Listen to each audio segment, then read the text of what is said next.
នៅក្នុងហ្នឹងគឺជាបណ្ណាល័យមួយដ៏ស្រស់ស្អាតយើងអាចថតកម្មវិធីជជែកគ្នាលេងចែករំលែកបទពិសោធន៍ជីវិតចែករំលែកផ្នត់គំនិតរបស់យើងចុះក្រៅពីការបើកហាងកាហ្វេតើបងគិតថាបងនៅមានក្តីសម័យអីទៀតអត់អូពេលខានទៅសេទំនុកច្រៀងយូរអញ្ចឹងបងមានអារម្មណ៍ថានឹកការងារនឹងអត់យូរនឹកម្ដងដែរតាអូនប៉ុន្តែអញ្ចឹងបងសរសេរប្រូជំនាញពាក់ព័ន្ធនឹងស្នាដៃសភៅក៏ដូចជាភាពយន្តតាមពិតនៅពេលដែលបងឈប់ថាឈប់វាមិនត្រូវថានៅពេលដែលយើងឈប់ទៅស្ប៉ាទៅសេជាប្រចាំណាបាទគឺពេលហ្នឹងបងគិតថាបងចង់បដោតជំនាញមួយបទដែលវាមានសាច់រឿងដែលវាមានស្នាដៃពីក្រោយកាលហ្នឹងបងចាប់ផ្ដើមធ្វើសភៅហើយចាប់ផ្ដើមធ្វើភាពយន្តបងគិតថាបងត្រូវធ្វើជាបទប្រចាំសាច់រឿងហៅ OST អីចឹងណាអញ្ចឹងយើងឃើញថាស្នាដៃមួយហ្នឹងវាមាន background របស់វាច្បាស់តែសេសភៅសុកមិនបានជាបងមកបើកហាងកាហ្វេបន្ថែមទៀតចឹងបងបាទដោយសារតែបងចង់មានកន្លែងហាងកាហ្វេមួយដែលអាចតាំងសភៅរបស់បង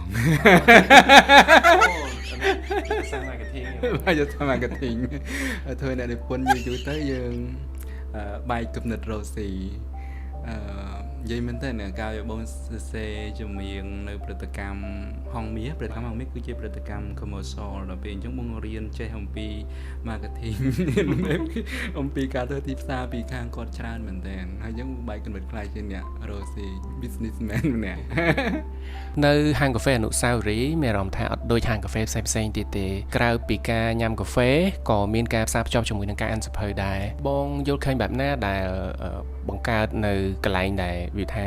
វាជា business ប៉ុន្តែវាដូចមិនមែនជា business អញ្ចឹងហ៎បងបាទនិយាយដោយពិតប្រាកដទៅអត់លេងសើចគឺថាចេះតែចង់លេងសើចហ្នឹងហើយអនុស្សាវរីយ៍នេះគឺជាហាងកាហ្វេក្នុងក្តីសម័យរបស់បងដែលបងចង់បើកជាហាងកាហ្វេដែលប្រៀបដូចជាផ្ទះហើយពេលដែលបងធ្វើបដាបងដឹងខ្លួនឯងថាបងកំពុងតែរៀបចំផ្ទះមួយទទួលភ្ញៀវជាផ្ទះនៅក្នុងក្តីសម័យដែលកាលពីក្មេងៗយើងសម្លឹងទៅផ្ទះគេយើងឃើញផ្ទះគេស្អាតផ្ទះគេគួរឲ្យចង់រស់នៅហើយនៅពេលដែលបងធំឡើងបងគិតថាបងមានលទ្ធភាពបងចង់ឲ្យក្តីសម័យពីក្មេងបានសម្រេចហើយមិនត្រឹមតែនៅតែម្នាក់ឯងទេថែមទាំងអាចទទួលភ្ញៀវបានទៀតអញ្ចឹង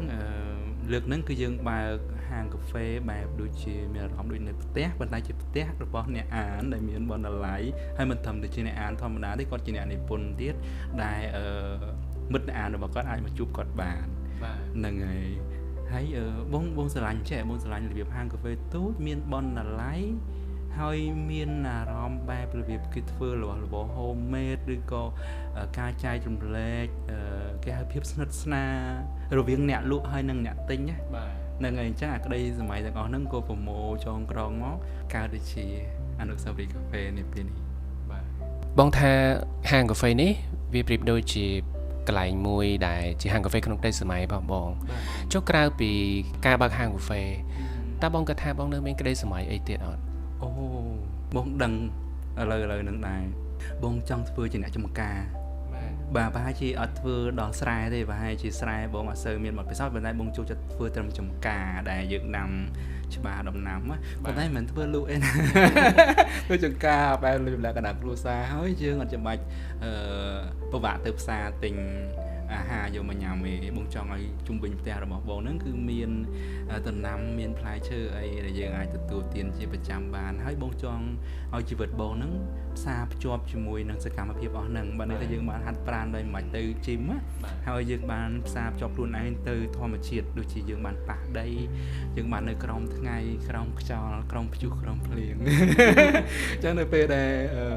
យើងបំពេញមួយថ្ងៃរបស់យើងឲ្យនឿយហត់ហើយយប់ឡើងយើងគាត់ជាគេងស្រួលហើយគ្មានឡើយគេហៅការគេងមិនលក់